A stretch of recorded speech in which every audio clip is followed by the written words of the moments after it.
Well, good evening. Welcome to Writing for Peace Sunday Live Lit Reading. And I'm Brad Wetzler's my name. I'm really excited to be here tonight. And we have a very special guest in David Ulin. And I'll start with a short bio from David about David.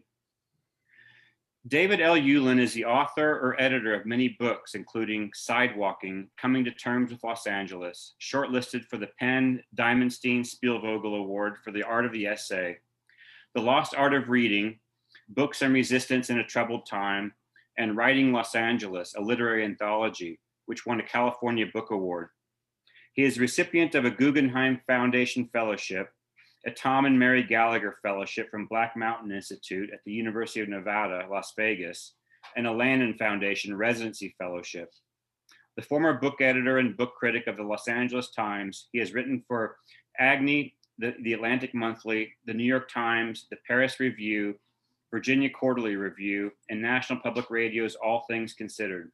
He teaches at the University of Southern California, and most recently has edited Joan Didion, the 1960s and 70s, the first volume of an omnibus edition of the author's works, published by the Library of America. Really happy to have you here, David. Thanks for being here. Oh, thanks so much for having me. I'm delighted to be here. I'm happy to spend the Sunday evening with all of you. Good. Well, I like to begin with a question about a piece of writing that moved you, that changed you when you were younger. Can you fill us in on something that really kind of changed your life, that changed everything, maybe? Yeah, I mean, apropos of what you were just mentioning in the bio of the Didion work, the real answer is when I first read Joan Didion's essays in Slouching Towards Bethlehem, when I was about 18 years old, and particularly the title essay, which is the essay about Haight-Ashbury during the Summer of Love, it completely changed the way I thought about writing. I mean, I'd never seen writing like that before. I never read writing like that before, but it was the first inkling I had of that nonfiction could be literature, that essay writing could be literature. I had always sort of imagined, I'd wanted to be a writer from a young age, but I'd always thought of myself through the lens of first of poetry and then fiction writing.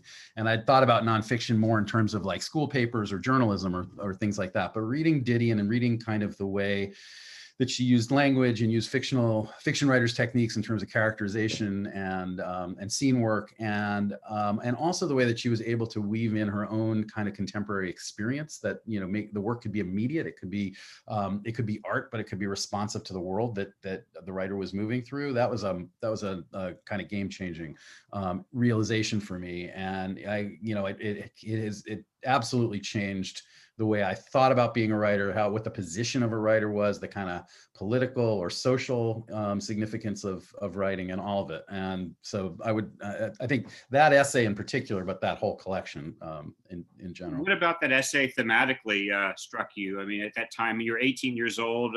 What year was this that it came out? I read it in 1980, and I was living on Haight Street at the time, and kind of navigating the sort of backwater of the 60s that was still there. I mean, in spring of 1980, to this day there still is, but in the spring of 1980, Haight Street, there were a lot of 60s holdovers, a lot of 60s casualties. There were a lot of squatters, a lot of deadheads, a lot of all of that moving through this territory, or I was moving through that territory with them. And so Didion's take on the Summer of Love, which I had always romanticized, her take is the opposite of romanticized, really kind of resonated with me a little bit, because I was dealing with some of the people 13 years later on the streets who she, not the exact people, but some of who she had been kind of writing about. And so it opened up my sense both of the possibility of counterculture, but also of the potential, the dangers of a lack of collective narrative, let's say, which is something that I've been kind of obsessed with ever since. Great. Well, I'd like to start out with you reading something. What do you have to read tonight? Well, I have a few things. I thought, as I said, I thought I would start with an essay. It's a shortish essay. It's about 10, 11 minutes, and that'll be the longest piece I have to read, and that'll just kind of set the table. It's an essay. For the last several years, I've been working on a kind of sequence of essays that I wrote the year I was 53. The year I was 53, I wrote an essay a week for 53 weeks, starting the week before my birthday and then throughout. Just a kind of, I'm really fascinated with sort of, I don't want to call them slice of life essays, but pieces of art that kind of grow out of daily experience. And I wanted to do that. It's been, I'm no longer 53. It's been a while trying to figure out how to make this into a coherent book, although I've published a number of the essays, and this is one of them. Most of the essays, well, I have a kind of preference for utilitarian titles. So most of the essays have kind of utilitarian one-word titles. So this is an essay called Bed.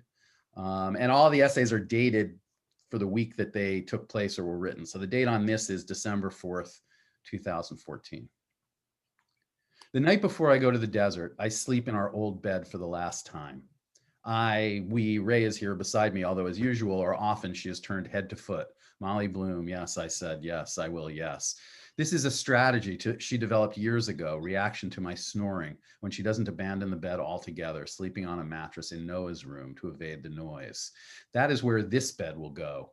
Noah's room, once the new one is delivered, the remaking of our house in increments, time pursuing its slow passage, its incursions, conditional yet also lasting, small ripples begetting big movements, change upon change. But I digress. No, the bed, the old one. We have had it for more than 20 years. Our first substantial purchase in California, and if I can't remember when exactly we switched over from our futon, I do remember it as the heart, or at least the ventricle of everything. Both our children were conceived in this bed, and both were nursed here. Both climbed into it when they were sick or couldn't sleep. In February, on the afternoon, we realized Noah's eating disorder was going to require more help than we alone could offer. He wept, more like thrashed, and wailed and rent his garments here on this mattress in his mother's arms. I holed up in this bed, wrote books and essays, read hundreds of novels, hid from the pressing insistence of the world. There is an alternative to war, John Lennon once declared. It's staying in bed and growing your hair. He's not talking about disengaging, and neither am I. For me, this bed, is the place where the purest, most engaged life has taken place, where we reveal ourselves, our vulnerabilities and deepest trustings, where we show each other who we are. I think of John and Yoko in their pajamas, those hotel rooms in Montreal and Amsterdam, singing songs and painting slogans, and what this tells us about how we mean to be. Private and yet also public, or perhaps the point is that in our public lives, our private selves are revealed. It is in this bed, after all, our bed, that I have most exposed myself, that I have been both sick and happy, secure, protected, and yet in the same moment, utterly, existentially alone. In a real dark night of the soul, Fitzgerald writes, it is always 3 o'clock in the morning, day after day. 3 o'clock in the morning. Fitzgerald's issues were not the same as mine, but this is something we share.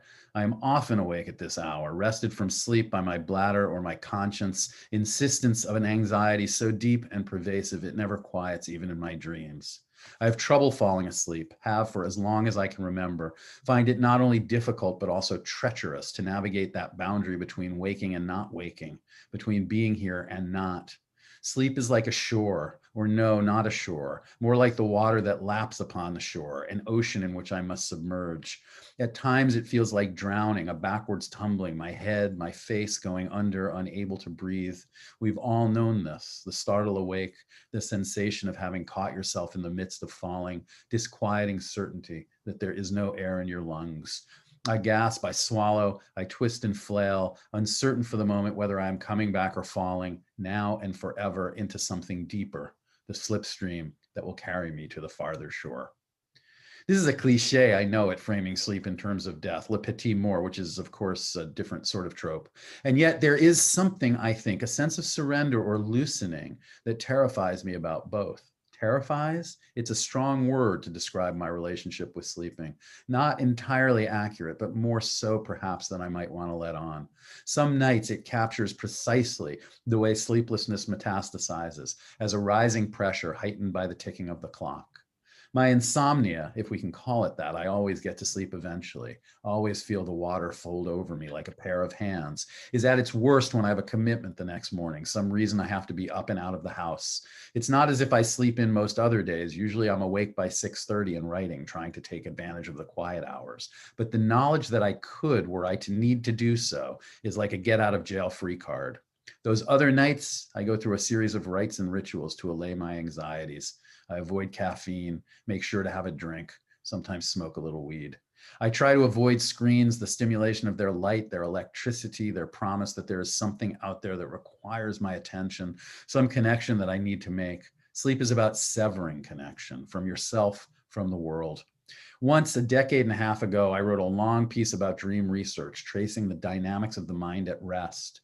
This was before I began to dread or worry about my own sleep, back when I could still routinely slumber the whole night through.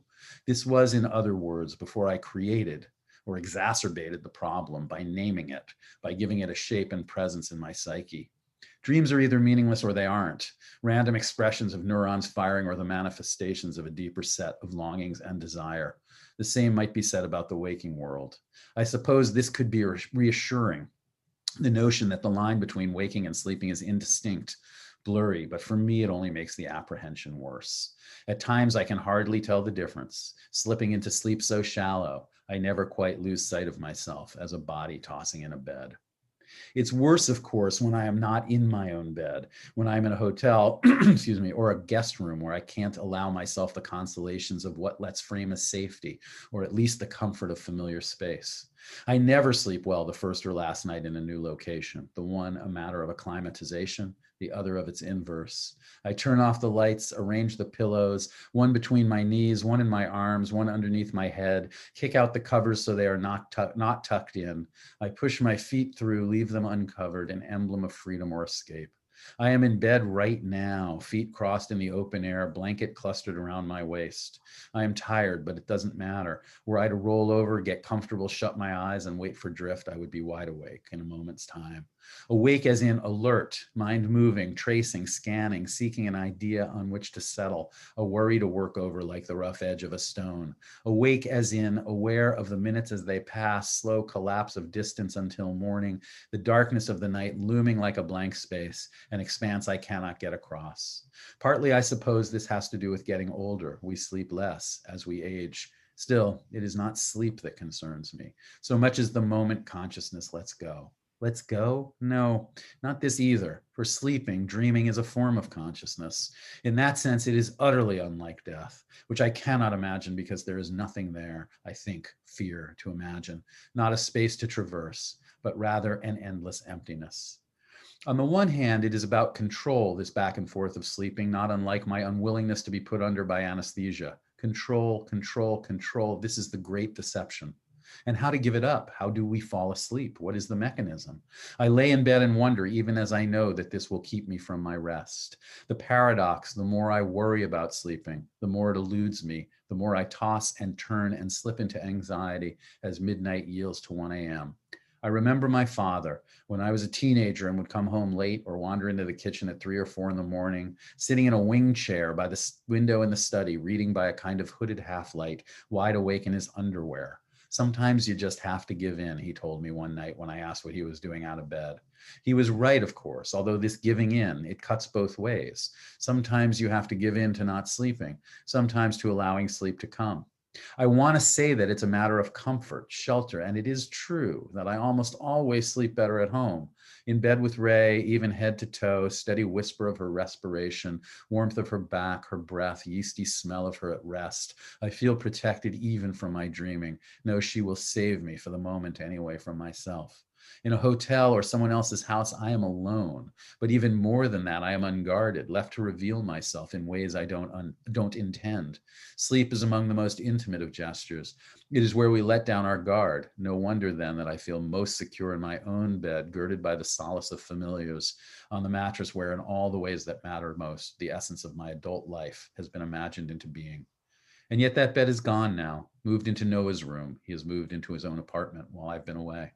When I return, it will be to a new mattress, new box spring, higher off the ground, Ray says, and firmer, a new adjustment, familiar and unfamiliar at once. I don't mean to make too much of physical things, since they, I know, desert us. What else, however, is the physical, if not a manifestation of our memories? I feel safe in my bed because it is my bed. Even when I cannot sleep, I feel a touch of, no other way to put it, certainty.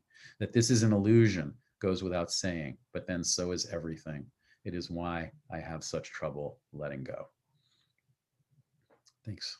Wonderful. Well, thank you, David. Thank you.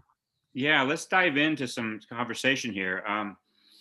Gosh, collective narrative. You mentioned that word at the top of the hour, and it seems to me, obviously, we're living in a time with a total collapse of, or a collapse of the collective narrative. And can you talk a little bit about where we find ourselves, maybe first as writers, and then we'll talk more about broadly about where we are as a nation. But I'd love to hear your talk about how we show up as writers in a time of narrative collapse, and maybe unpack that term for us a bit. Let me get some water. I would be happy to. I mean, I think about this a lot, and I think about this a lot, both aesthetically and politically.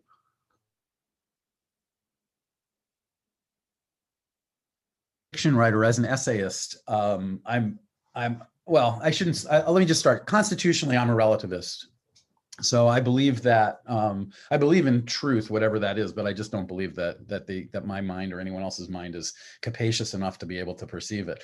And I think that, that as a kind of aesthetic act of faith, that's a really important place to sit, especially I think for an essayist, because I am writing through my own lens. I'm writing about, I may be writing about collective experience. I may be I write about private experience, but also public experience, but even a private experience shared with someone else, their version of that experience and mine are completely different. And both of them have validity. So I think there is a kind of relativity to sort of truth or reality, or how we comprehend who we are or where we are, or any of those kind of things. But I think that now, particularly the last 4 years, probably before that, but it's really, for obvious reasons, been heightened in the last 4 years, we've crossed into a political realm where that same kind of relativity or sense of, I don't like the kind of use of your truth, my truth. I sort of stay away from that construction, but that sense of kind of multiple overlapping or even conflicting truths that are equally valid in some way has become a vast political problem. I mean, look at where we are right now. I mean, look at what the president is tweeting about, how the election is a fraud, when the election is absolutely not a fraud. I actually believe he believes that, but that, his belief in it doesn't make it a true fact. And so I think it's a really interesting and difficult position, right? I mean, I'm much more conflicted, let's say, on questions of the relativity of truth in the current political climate than I was, 10 years ago when I was thinking about it as a purely aesthetic concern. I teach writing, I know as well you do. And one of the things I talk about is how, all narratives are false to some extent, right? And so when you talk about the collapse of a collective narrative, we're talking about the collapse of the story that holds us together, but there's also so much falseness in the collective narrative. Can you talk about that at all? Well, I think I think one of the things about that any collective narrative, and if you're talking about a collective national narrative, like our American narrative, it's a narrative, it's a progressive narrative in the sense that, I mean, I hope it's a progressive narrative in the other sense too, but it's a progressive narrative in the sense that it builds on itself and it changes. And so it's a dynamic narrative, maybe that's a better word for it, where we're constantly kind of collectively revising and rewriting the narrative, and adjusting the narrative, editing the narrative. I think, because I think that narratives are subjective, I don't think about them as fixed. I think about them as adjustable. And so, in terms of that public narrative, I think, yes, I mean, and we can look at, as an example, I don't mean to harp on this, but since it's just what's going on now, the notion of elections, which is a story that we have collectively told ourselves over 200 plus years of the country, and have expanded and changed, right, in terms of, increasing suffrage for various people as the dynamic narrative continues to move forward, is something that we should just take for granted, right? That is a story that it's a consensual hallucination that we all agree to participate in. But now we have this question. I mean, rational people do not have a question, but there is this kind of this disruption of that narrative, or of the faith in that narrative. And I think that is a real, there should be some things that we can come together and agree on as actual. And I fear our loss of that. I can't. Last weekend I watched the Netflix documentary about John Lennon. Have you seen that one? Yeah. I can't help but make the connection with your essay, and like you mentioned him in the essay as well, but being in bed and the way in which a figure like John Lennon did hold the narrative together for a while. The Beatles did, for example, in some way. And I guess I'm just wanting to Today, what was your opinion of the documentary, first of all, and did it say anything to you important about where we are now? I like the documentary. I mean, I didn't, I knew most of what was in it, but I'm always happy to revisit him. I mean, I'm always happy to just see his face. So, or hear, or see him move on a screen, or hear him, hear his voice. So, so it was, for me, it was a kind of like reassuringly nostalgic in a certain way. Yeah. I mean, I think, obviously part of it is that we live in a completely fragmented culture at this point, in a way that we didn't exactly before, even in terms of kind of common reference points and common benchmarks, because there is so much, we have so much access to so much information and so much art, so much literature, so much music, so much, so much film, so many images, that we now, I think, can't take for granted that we all have a kind of similar pool, a similar baseline of cultural information to draw on, like that shared kind of common territory. On the one hand, I don't think that's the worst thing in the world, because I think that, as we're talking about, it does open up the conversation to all sorts of voices that weren't getting into the conversation back when we had a kind of shared, kind of constant collective narrative. But on the other hand, without at least some commonality, it doesn't give us enough of a big enough Venn diagram of kind of shared, as I say, shared reference points, shared experience, shared history even. And I don't know what to do about that. I mean, I think that is, it's too early to tell. I don't know what to do about that, but I'm aware of that as I think there are all sorts of reasons for the kind of breakdown of collective narrative. What do you have to read next? I thought I would jump to a couple of short poems. And so I'll start with this one, because I made a reference in that essay to my son and his troubles with his eating disorder. And so, for a period of time, that was a big central issue in our family life. And so this is a poem that kind of deals with that I wrote probably, I don't know, let me just think for a minute. Probably about a year and a half before I wrote that essay. And it's called Simone Weil. I've always been kind of fascinated with Simone Weil. As you can see, bad Simone Weil. I'm a lover of these utilitarian titles. I like a utilitarian title. And then I'll read a second poem after that, which also has a utilitarian title, which we'll get to in a minute. All right, so this poem is called Simone Weil. I keep thinking of Simone Weil, about whom I know just enough to worry that my son will follow her extreme example, not towards activism, but starvation. She died in 1943, aged 34, wasted by disease and hunger, refusing to eat in solidarity with the French living under German occupation. My son is not like that. He has never cared particularly for the big issues, although he is a loyal friend, the one others can count on to make sure they get home. So why can't he care for himself? Adrift in a life where every meal is a potential act of treachery, where the only occupying army is that which camps out in his soul. Soul. Weil was concerned with the soul also. It may have been what killed her, this mystic's faith in reconciliation, brought up short by a world in which communion seems a futile gesture, and prayer is just another form of wishful thinking, a child's what-if game. Weil was no child, but she died uncompromising, unregenerate, or is it more accurate to say that she died of love? Either way, I can't help thinking about her parents, whom she led to America to escape the Nazis, and how they felt after she had martyred herself on a cross of her own making, how they felt after she was gone. What good is love, after all, if it can't sustain us? I ask myself this question all the time now, a prayer, a silent whisper, wishful thinking, aware that there is no one listening, and yet unable somehow to make myself stop. And then I'm going to read one more poem. I just need to find it here, which is a different kind of a poem. As a writer, I go back and forth. I like games. I like kind of structures, like the poem I just read. I kind of made up a structure there because I wanted a long, thin poem to kind of reflect the, sort of visually to reflect the content of the poem. So I created a structure where each they're not really stanzas with breaks, but they're broken into sentences. Each sentence is done in lines of 2 words, and then the last line of the sentence is a single word. And then I partly because I like to. There's another piece I'll read later, which is also that kind of structural game. But I also, I like to kind of set those challenges for myself as a writer. Can I write within these restraints? How can I be creative within these kind of restraints? But I also really like kind of loose diaristic poetry, and so I've written a bunch of that. So this poem I'm about to read is a diaristic poem.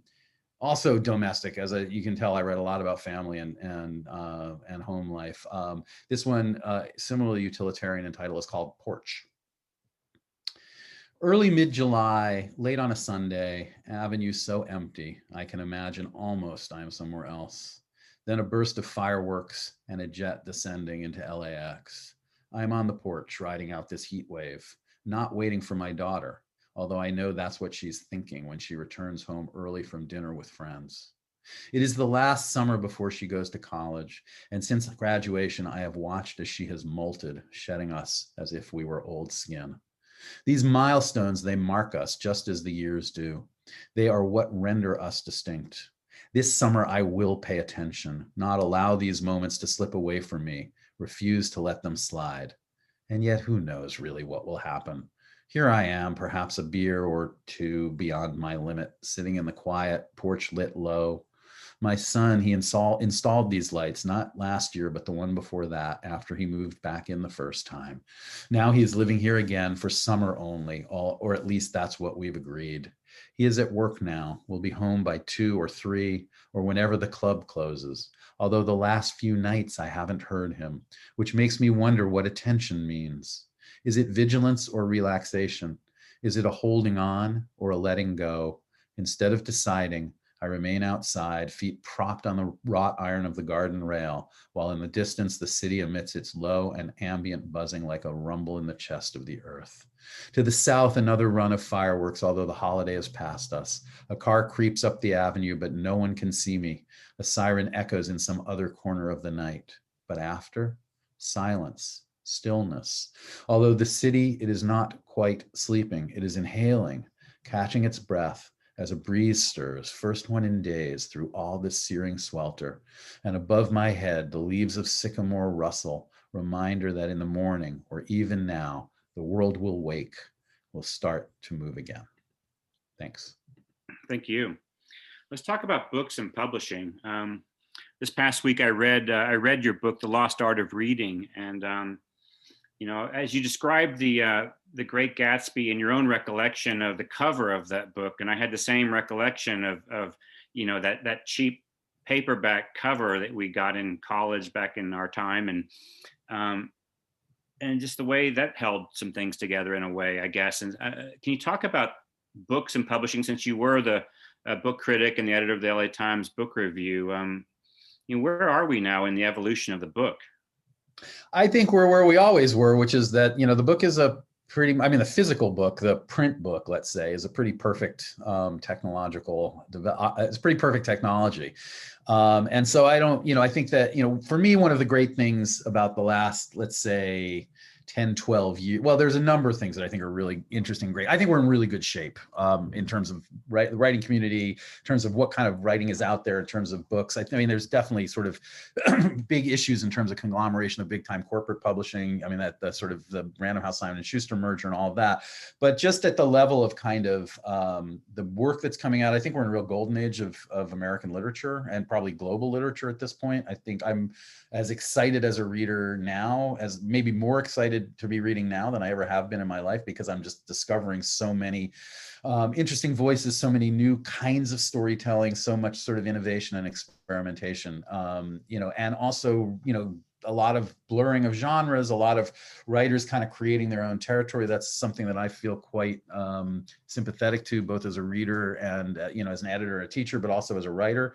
And so I think that there's, a lot of the kind of, let's say the kind of divisions or the sort of pillars of how we thought about genre and form have kind of have kind of become a little bit more porous. And I think that that's really exciting. I think that in terms of access and availability of books, again, I think the physical book isn't going anywhere.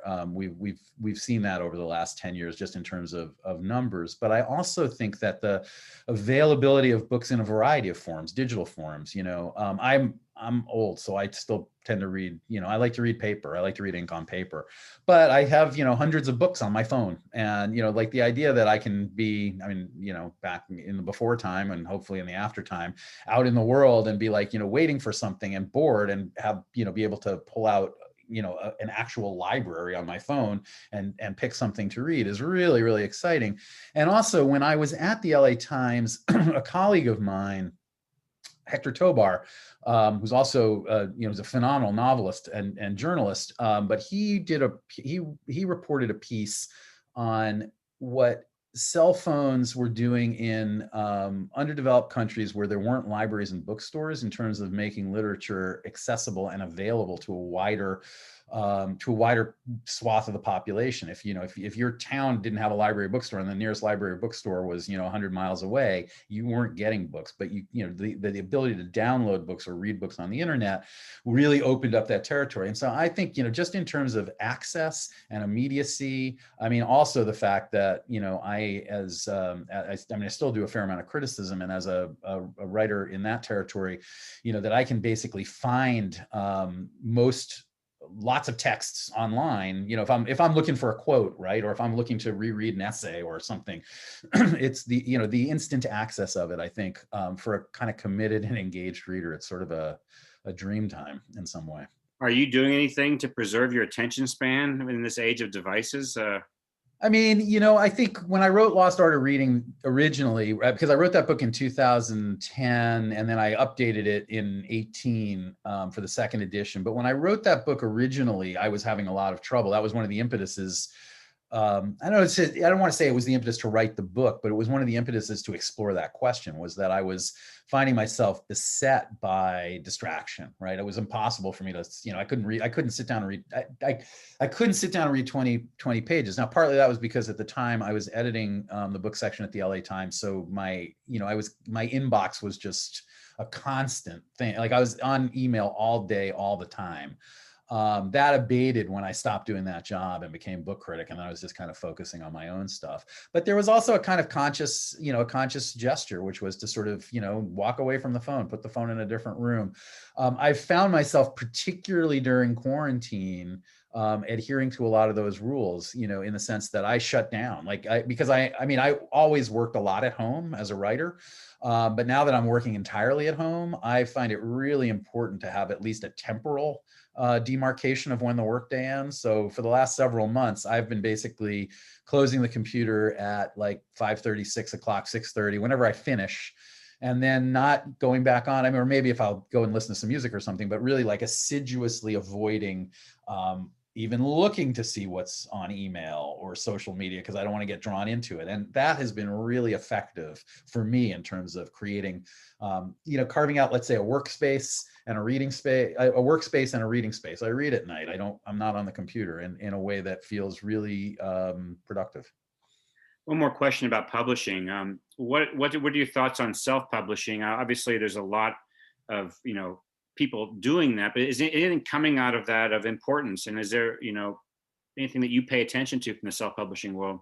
I would break it into two ways. I definitely pay attention to, how would I put it? I definitely pay attention to publishing projects, let's say literary journals, like collectives, things like that. I'm less interested generally in a writer publishing their own work. Maybe I should say I tend to be a little, skeptical in some ways about that. Not to say that there aren't great books that have been self-published and put out into the world, but I'm definitely, I encourage my students, for instance, when they ask me about, how do we get published? I always tell them, start something, you guys should start something, start a journal, put together an anthology. I think for me, one of the great things about publishing in general, however you do it, is the collaborative nature of it. I love being edited. I love having an art designer. I'm working on a project now, contributing an essay to a book where there will be maps. And I was just today put in touch with the map maker, excuse me, the cartographer who's going to create the map to illustrate my piece. I love that. Like, I'm really curious to see how this person interprets the essay and to see what kind of conversations we have about it. For me, the kind of one writer sort of self-publishing their own work is a little bit different from that. My skepticism also has to do with the fact that when I was editing the book section at the Times, we would get tons of self-published books and we could never do anything with them because we didn't have enough staff to vet them. So in terms of trying to read enough of a book to figure out whether it was whether it was something we should take a look at, we just simply didn't have that kind of personnel. But so I think it's a mixed bag, but I definitely am all in favor of sort of, collectives of writers, collectives of artists kind of collaborating on projects as a way of showcasing their own work. Where's your mind going next in terms of your own writing? There's always a bunch of stuff. So I am, as I said, I've been playing with that collection of essays for a while now, trying to figure out how to make it work as a book. It doesn't really work it's too diaristic and too sort of unshaped as a draft to just sort of say, okay, here's all the raw material and that's the book. So I've been thinking about that. That's one of my goals for 2021 is to finish that book. I have two other books. I don't really talk about work in progress, but I have two other books. One is a work of fiction. One is a work of nonfiction that are at various stages in progress. Both are far enough along now where I've decided to finish one and then go back to the other. So those are the three projects that I'm currently kind of juggling, I guess. I want to have you read one more time for us. I have one more question. Can you talk? We have a lot of writers that do follow us on the show, and can you talk a little bit about process and how you think about your work day, your work life, and teaching duties, family duties? How do you think about separating these things and being productive and creative? That's an excellent question. I mean, it's changed for me over the years. When I was younger, I used to be a night writer, and I would I would literally sometime there was a period of time when I was in my 20s and early 30s before I had kids that I would literally start my writing day at 10 p.m. and write till 4 a.m. and it was great. I miss that. Although there's no possible way that I could do that now. When I had kids, I started to become more of a kind of pragmatic writer in the sense that when they were little, I would, when they were asleep, I would write. And, when they were out, or if we didn't have a lot of money, but we had a babysitter one afternoon a week. When the babysitter was there, those 5 hours, I would just be holed up in the corner writing. And so that was really, that was a matter of necessity, but it was also turned out to be really useful because it made me flexible as a writer in the sense that I do write most days. I don't write every day, but I do write most days. And I generally am a morning writer because my mind is fresher, the day is quieter, stuff hasn't started to happen. That became a habit that really got codified when I was at the LA Times because I would get up at, for instance, when I was writing Lost Art of Reading and I was still editing the book section, I would get up at 6:30 and write for a few hours before I went into the office. And I really like writing in the early morning. Almost as much as I liked writing in the late night. So, I'll generally speaking, I'll kind of write in the morning and then do other things in the afternoon, read, edit. Most all my classes are in the afternoon. Partly, I think that's just the schedule, but also it kind of suits me. I never liked morning classes as a student, and I don't particularly like them as a teacher either. So I'm happy to have that afternoon schedule.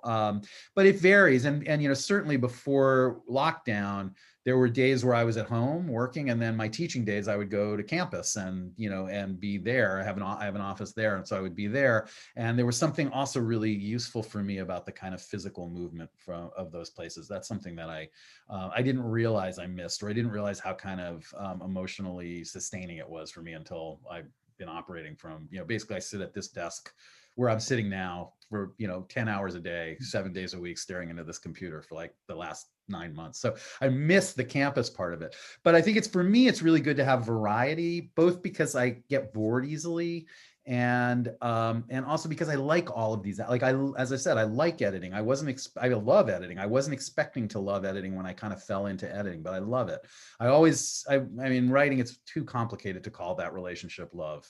It's a complicated love with writing, but it's the first love. And, and as it turns out, for someone who is a fairly reluctant student, I love teaching because I like working with young writers. I like hearing what they have to say. They know all kinds of things that I know nothing about. I learn a ton from them.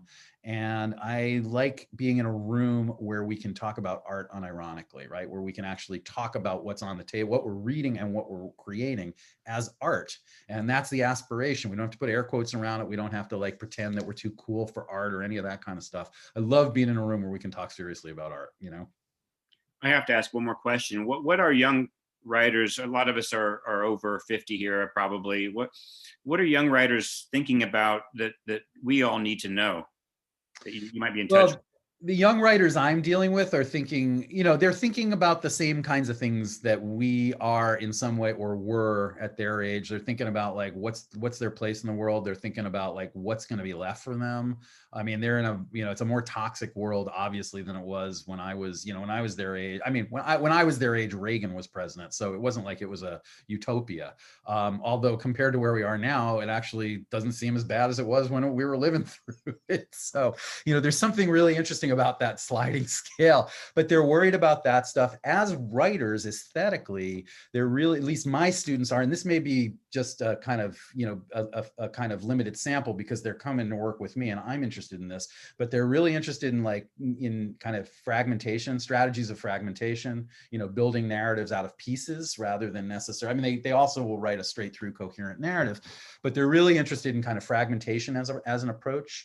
They're really interested in sort of dislocation in some way as a kind of texture, or exploring the question of dislocation, kind of using creating prose that embodies the kind of dislocation they feel in a society that feels to them like it's kind of coming apart at the seams.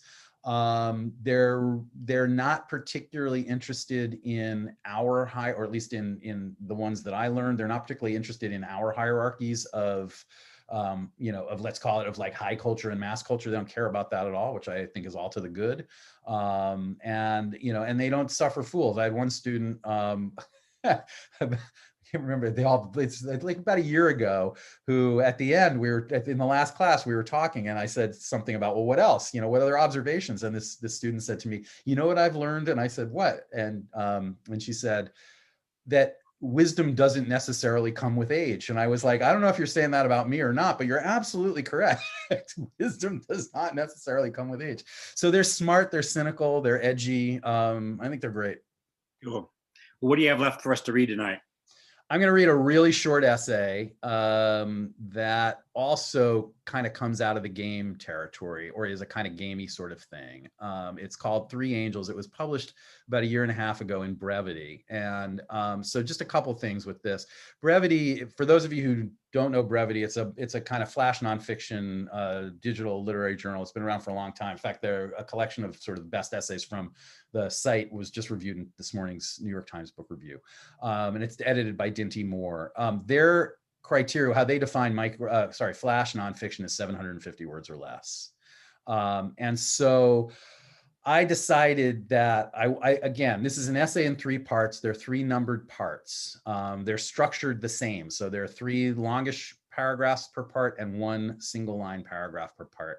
They echo, and just also to add another little game element to the dynamic, each of the 3 parts is 250 words. So when I was putting this thing together, it took me 7 months to put together this 750 word essay, because it was like a little Oli Poe type experiment. As I say, I don't always write this way. It's weird that I'm reading a couple of pieces that developed this way tonight, but I kind of like it. I like kind of creating a condition or set of conditions or rules that I have to play with as a creative challenge. So this was a piece that grew out of that. I should also say that this piece was begun at a time when I was I don't really believe in writer's block, but I do think there's ebb and flow. And this piece was begun at a time when I was really it was an ebb period as a writer. I wasn't doing a lot of writing. And so there was a way that kind of creating that game challenge for me and making it sort of fun I was sort of trying to trick myself into coming back. So let me find it here and I will read it. It's called Three Angels. 1. The first angel arrives dressed in yellow. I can't stop looking at her face. She rises from the sidewalk at the crest of Sacramento and Buchanan, grinning, mouth cracked open, upturned to the sky. She's around my age, it looks like, which means she is more old than young. Not old enough, however, never old enough. I watch as I climb Sacramento. She doesn't notice me. Her shape emerges as if by unfolding. Head, hair translucent, skin pale but streaked with color, couple of loose lines, then shoulders, yellow gown and wrap, bare legs encased in yellow socks. She is using an aluminum walker for balance as she spins a slow pirouette. That's when I catch sight of the hospital, which stretches back from the corner like a monolith. She is near the sliding front doors. And I don't want to be rude or intrusive, but I recognize what I see. Human being in sick garments before the pest house, on permanent or temporary reprieve. Reflexively, I conjure a story, surgical survivor, at risk of death, but also fully present in this spot at this moment, alive and porous, taking in everything. Those eyes wide, they are holy. I don't know how else to say it. Beatific, like a saint. A saint, yes, or an angel, although we are not in the city of angels, city of St. Francis instead. Francis was 44 when he died 792 years ago, pierced by stigmata. He is the patron saint of not dying alone. 2. The second angel arrives dressed in pressed slacks and a long sleeve shirt, flat shoes on her feet. She appears fully formed in the elevator of the medical building where my wife has just been told she needs a second surgery on her knee. We are on the 3rd floor and my wife is barely on this side of weeping. Come on, I coax in an attempt to be consoling. That scar, it's a badge of honor. It means you're a warrior. The elevator door slides open as we're talking. The angel stands within. We step inside and continue our conversation. My wife saying she is tired, that she can't bear another setback, that she has had enough. Since March, she mourns. I've been in pain since March. She shrinks into a corner of the car. I look at her, face shuttered, downturned. This is when the angel starts to speak. I've got a scar too, she announces, from a cesarean. I got it giving birth to my son. Briefly, I wonder if she's going to lift her shirt to show us, but the moment passes. Instead, she is merely pausing for a breath. That scar, she goes on, you earned it. My wife flashes a wan smile, offers thanks. Every day, the angel whispers, each time I get dressed, my scar reminds me of what I have been through. It reminds me of who I am. Stigmata, I imagine, as the elevator ticks down past the 2nd floor. 3. The 3rd angel arrives dressed in maroon skirt and gray t-shirt, white hair in a thick ponytail. She too looks around my age. I am trying not to stare as she lurches across the outdoor plaza of the museum court behind a different sort of walker, one that unfolds into a chair. Her movements are blunt, blocky, expression etched into a grimace that may be more the face of effort than despair. I am visiting the museum with my parents who are aging. I wonder if their reason has begun to slip. A minute ago, my father suggested we take a table where a young man is waiting. He did not understand when I said that we could not. The angel, meanwhile, is sitting now with her companion, eating ice cream on a stick beneath the summer sun. Her eyes are raw as if from trauma, runny egg whites striped with blood. And I can see myself, my wife, in her features. She looks like someone we might know. That skirt, my wife has one not unlike it. When she wears it, her surgical scar emerges from beneath the hem.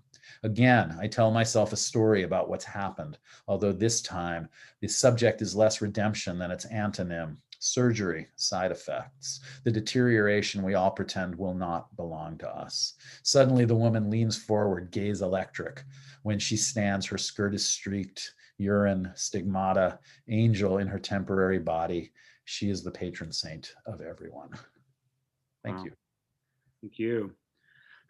Is there a writer, this is more of a journalism question, or is there a writer, columnist that you look forward to reading, who writes with some frequency, who you kind of pick up the iPad first thing in the morning, or you wait for their weekly column or their monthly column? Who do you wait to read? Who do you look forward to reading?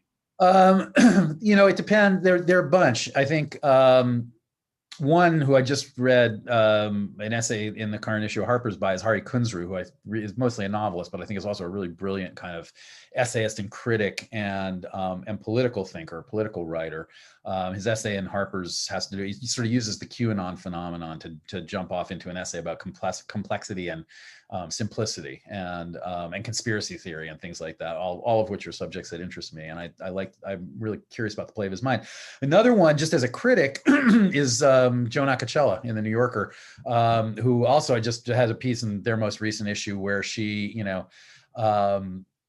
she just bursts out. She'll write a review. She was writing a review of a newly translated collection of short stories by an Italian children's book writer who died in 1980, whose stuff has never been available in the US. And she talks about one of his books that's out of print.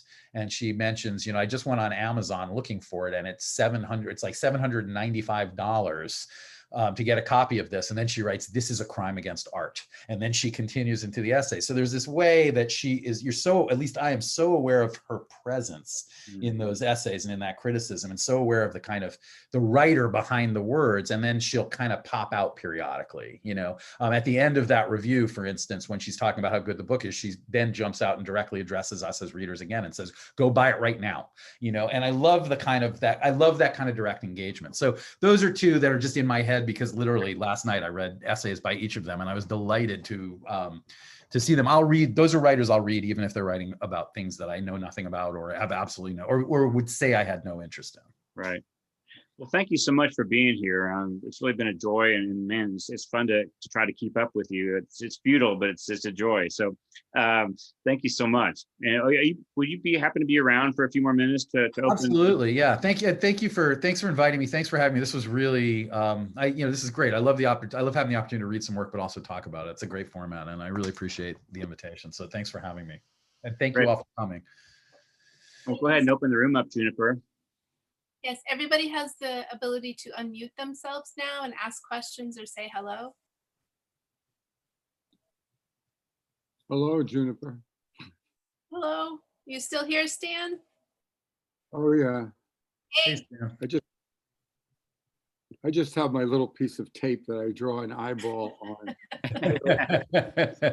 Camera on any device. I know they're watching and listening, but I'd rather not open myself up. Phil, how are you doing tonight, Phil? I'm fine. I'm wondering what kind of high culture essayists do you think are going to persist from, say, the 18th or 19th century? Excellent. I know your students are interested in the distinctions, but do you believe in classics, or do you believe in work that gets tried over time and persists? By all means, yeah, absolutely. I think that a lot of things persist. I think, for me, often working with undergrads, I want to work backwards. So I kind of start them with what's happening now, and then I kind of move back. So we'll start, let's say with, I don't know, let's say we start with Claudia Rankine or Sarah Manguso, or let's start with those two, and then maybe we move back and we read Didion and Baldwin, and then maybe we move back, we move further back. I want to give, I feel like, I want to give them the grounding in the form, and then kind of open up their minds to the long history of the form. But absolutely, and in that as an example, but absolutely, I think that I'm always reading work from other times and other centuries, and I think it's essential. One book I've assigned with mixed results, although I will continue to assign it to undergrads, is the Confessions, or essay writers and memoir writers, is the Confessions of St. Augustine, because it's the beginning of the first person self-conscious I in Western narrative. And also it's kind of, it's a classic story about a reprobate who found God. It's every recovery memoir. It's the genesis point for every memoir of recovery or addiction or anything like that. And I think it's a fascinating, they stumble over the theology, and I always say to them, hey, I stumble over the theology too. But let's read the human story. Let's read the story of his conversion with Santa Monica, with his mother, And and so I think there are things, I have them, it depends, but depending on the class, I'll assign all kinds of things. I had students reading from the Decameron this spring because I was doing, I was having them, we were working on pandemic essays because I wanted them to have the opportunity to write about what they were going through, and I wanted them to feel that their experience was writable. But I also wanted them to kind of think about the tradition. So, we went and I pulled some things from, as I said, from that. We read a little bit of Defoe, Journal of the Plague Year. I had them look at Camus and some other things just to sort of get a sense of that tradition. And, not that they had to write in it, but that that this was a kind of ongoing human situation. It was new to us, but it was something that, succeeding generations across time have dealt with this kind of, have been at the mercy of pandemic and plague. So so I want to contextualize it for them, but by all means, I think that work is some of the most important, it can be some of the most important work to me. Does David Foster Wallace persist, do you think? I mean, he's tricky for them. I think some of the I don't know how to put it. Some of the kind of bloom is off the rose for him in terms of young readers. But I think he'll be back. I think there's a way that his work is, is electric and is exciting, and again, kind of pushes them in directions that they wouldn't necessarily expect to go. I've taught the cruise ship piece, and I teach more the nonfiction of his nonfiction than his fiction. I've taught the cruise ship piece. I've taught the state fair piece.